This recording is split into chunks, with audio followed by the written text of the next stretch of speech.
এই মুহূর্তের এক ব্রেকিং নিউজ। শিলচরে জব্দ প্রচুর পরিমাণে নেশাজাতীয় অবৈধ কফ সিরাপ। দিন দুপুরে একটি ব্যক্তিগত বাহন থেকে জব্দ 1000 বোতল ফেন্সিডিল।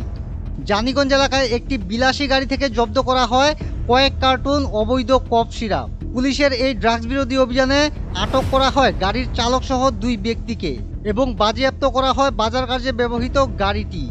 জব্দ করা গাড়িটির নম্বর হচ্ছে আসাম 11R3422। দিন দুপুরে শহর শিলচরের জানিগঞ্জ এলাকায় ব্যক্তিগত বাহনে পুলিশের তল্লাশি রীতিমতো স্থানীয় এলাকায় সৃষ্টি করে ব্যাপক চাঞ্চল্য। জানিগঞ্জ এলাকা থেকে আপনারা দেখতে পাচ্ছেন নর্থ ইস্ট আপডেটের পর্দায় পুলিশের ড্রাগস বিরোধী অভিযান, যেখানে একটি ব্যক্তিগত বাহন থেকে জব্দ করা হয় 1000 বোতল অবৈধ cough syrup.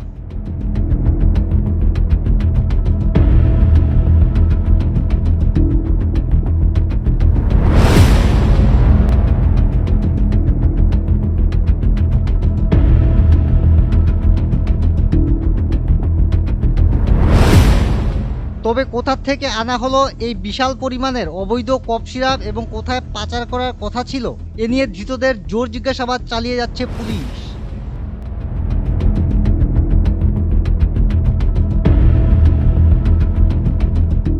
Bureau report, north east update.